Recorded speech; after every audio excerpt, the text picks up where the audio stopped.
Hare Krishna. My name is Anuttama Das. I live in Washington, D.C. in the United States. I am a member of ISKCON's governing body commission. I'm also a founding member of the Grihastha vision team, and I serve as the Minister of Communications for ISKCON. And I'd like to speak just for a few minutes about the Grihastha ashram, householder life, married life, family life in the Hare Krishna movement in ISKCON, and its importance and how we need to put more energy for strengthening our families in Krishna consciousness. In the early years of ISKCON, I would say especially in the 70s and into the early 1980s, there was a tremendous influence on renunciation. Sannyasi life, brahmachari life, brahmacharini life, and the thought perhaps of immature young devotees at that time was that that was the highest status of life for all of us, and that was the best way to serve Krishna. I can remember as a young devotee joining the movement at 20, thinking that most likely sometime within my 20s I would take sannyas. I was quite naive about that and didn't really understand the full circle of ashrams and how one is actually meant to serve Krishna in every stage of life, and that sannyas is not the best formula for all of us. Over the years, reality has set in. We now understand quite clearly that most devotees, most men and most women will be married, be grihasthas, and along with that comes tremendous responsibility. We've understood more and more the importance of Grihastha ashram. It's a positive step for men and for women, and especially for raising healthy children. It's required for the social development of ISKCON. It's required for the emotional development, the spiritual development of men and women who are living in that ashram, and for most of us that should be living in that ashram. So it's unfortunate that in the past within ISKCON, we really haven't celebrated the Grihastha ashram as we should. Love between husbands and wives and their parents and their children, or the lack of it, has a very lasting impact on people. Psychologically, socially, emotionally, intellectually, and certainly spiritually, having a loving family background is a very solid foundation for us to make progress in spiritual life. And similarly, when the family, when the relationships between spouses, when the relationships between parents and children is not loving, is not strong, is not healthy, it can be a real detriment to our growth in Krishna consciousness. Sadly, in recent years, we've understood also too clearly that we do have domestic violence and domestic abuse occurring in some of our families around the world in Krishna consciousness.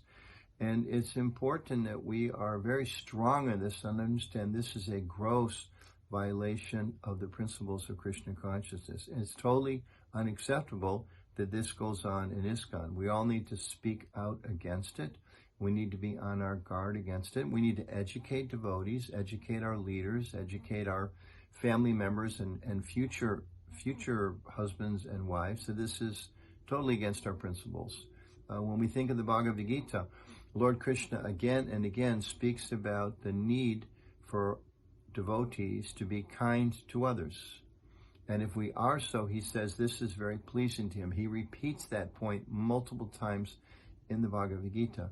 So if we're supposed to be kind to all others, as Lord Chaitanya says, to give respect to all others, what does that mean as Vaishnavas about the need to show respect and care and kindness to our fellow Vaishnavas, especially those that are in our families and maybe our husbands or our wives or our children? It's certainly a Vaishnava principle to take care of people in that way, to be affectionate, to be concerned, and to give shelter and protection to every living entity, but especially those within our families who are so close to us. It's our responsibility to do so.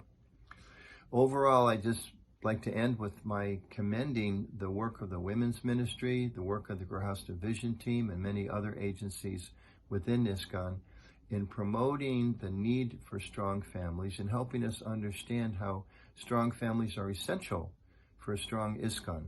They're essential for the healthy development of men and women devotees, and especially for children.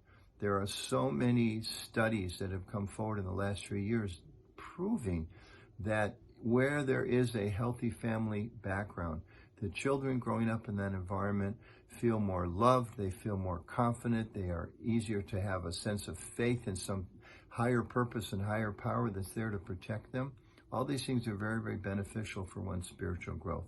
So I commend the work of these different agencies in ISKCON to protect women, to protect men, especially to protect children, and to protect our Grihastha ashram, and to promote it as a wonderful way to make spiritual advancement in Krishna consciousness. And I encourage all of us to do the same, to be very convinced of the essential benefit of Grihastha ashram, to promote the benefits of Grihastha ashram, to help protect women, help protect men, help protect children, to build strong Grihastha ashrams, and to know clearly that the future of devotees within our society depends upon it. I would say even the future of ISKCON depends upon it. Thank you very much. Hare Krishna, Jai Srila Prabhupada. Hare Krishna, Krishna Krishna, Hare Hare, Hare Rama, Rama Rama, Hare Hare.